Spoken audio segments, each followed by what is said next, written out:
Good afternoon everyone. Ako nga pala si Jamarson Lepicelli at si Jacoby Hamon. at si At si Rafa Musiminyosa. at si Rufain Castaños. Nandito kami para magpresenta ng paano maggumawa ng paggawa ng pintura ng scene. paano nga ba ang eksaktong paggamit ng papipintura sa scene? Stop na po. Paano nga ba magpintura? Ang una, need mo ng materials. Kailangan mo ng mga material na gagamitin para sa pagpipintura. Ito. First, ito. At saka mixer.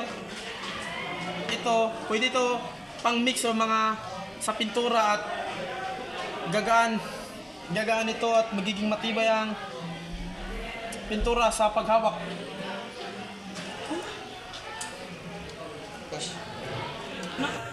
Ikat naman. Okay, one, two, lang.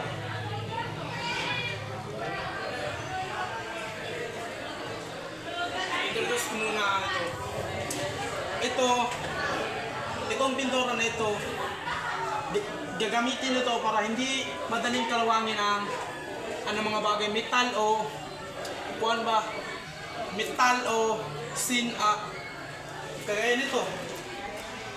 Dito. Para hindi madaling kalawangin ang isang material o metal ay kailangan ito. Ano?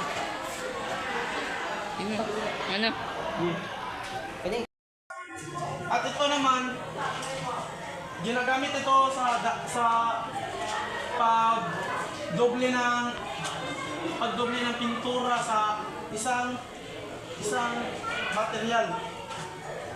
Ang una, ito, pipinturahan mo na ito bago nito. Dahil ito, ginagamit ito para hindi madaling pagkasira ng isang material o metal. Dahil ito ay nagtatagay ng anti-corrosion, constant and superior anti-rust protection. Anti-rust, ibig sabihin pagkakalawang ng pagpapatibay ng isang material o bagay. At ito, para naman natin ito sa metal at waterproof siya, power roof. At pagkukuting ito ng material para magiging matibay at hindi madaling masisira ang paggamit. Ulan natin ang pagpintura gamit ang Unicode. Ito ang unang gagawin niya. Ito ang unang gagawin. Magpahid-pahid lang ka dyan.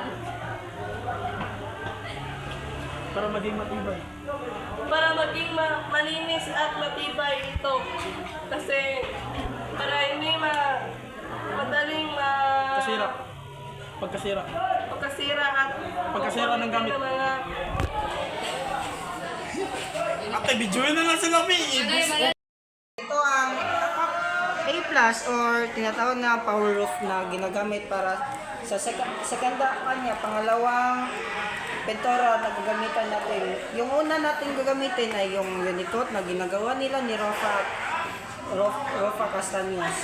Para din ito para maging matibay at malinis ito.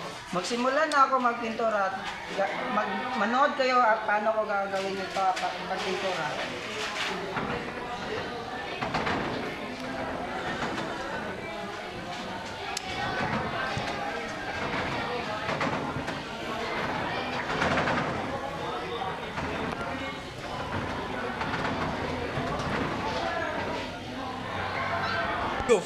Ito na at natapos na din. Ibibila na natin. Bye sir, mag-video sa misa.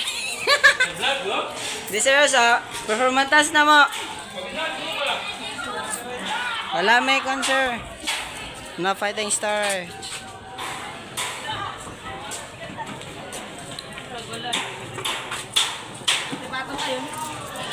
Lo, kadagan. Sunod na ko. Niskawan mga pre.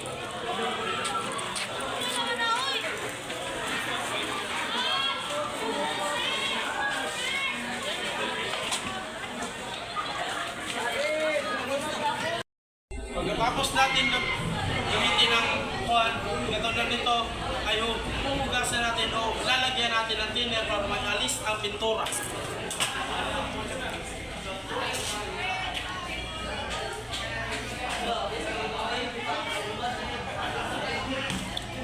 Maghihintay lang tayo at maghihintay lang tayo ng limang oras o Minute. bukas para gamitin naman natin ito ulit.